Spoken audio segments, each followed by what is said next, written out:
Karibu sana mtumishi wa Mungu na mtazamaji wa BM Media. Msimulizi wako leo ni mimi Levina Paskali. Leo tutakuhabarisha kuhusu habari ya mtumishi wa Mungu Stefano. Karibu.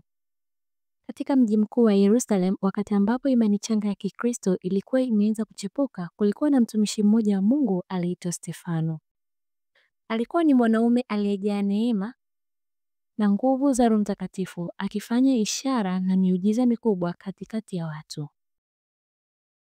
Maneno yake yalikuwa yana mamlaka na hekima, ikivutia mioyo ya wengi kumjua Mwokozi. Lakini si kila mtu alifurahishwa na mwanga huu mpya uliokuwa ukiangaza.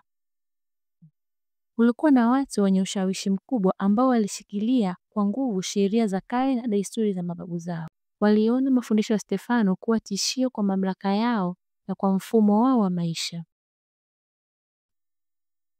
Sheria zilizokuwepo zilikuwa ngumu na zikitumika kwa ukali sana, hasa dhidi ya wale walioonekana kupinga mamlaka ya kidini. Watumishi wa Mungu walijikuta katika mazingira magumu, wakikabiliana na tuhuma za uongo, mateso na hata kifo kwa sababu ya imani zao.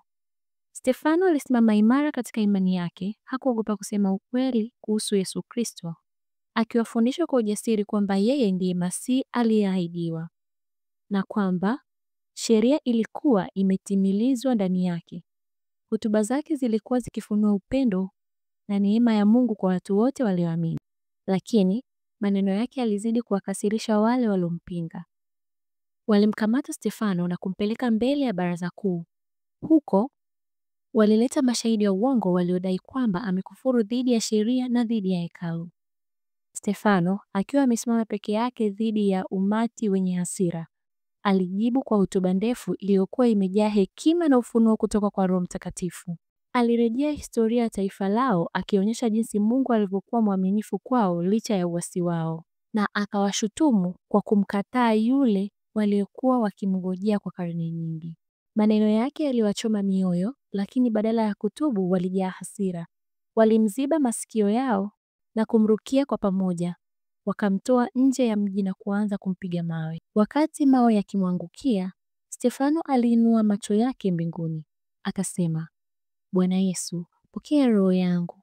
Kisha akapiga magoti na kulia kwa sauti kuu, Bwana, usiwahesabie dhambi hii. Baada ya kusema hayo, akalala usingizi wa amani. Kifo cha Stefano kilikuwa tukio la kusikitisha sana kwa kanisa la kwanza, lakini damu yake ikawa mbegu iliyojaa matunda mengi. Mateso yaliyofuata yaliwatawanya waumini, na hivyo habari njema ya Yesu Kristo ikaenea katika mikoa mingi zaidi.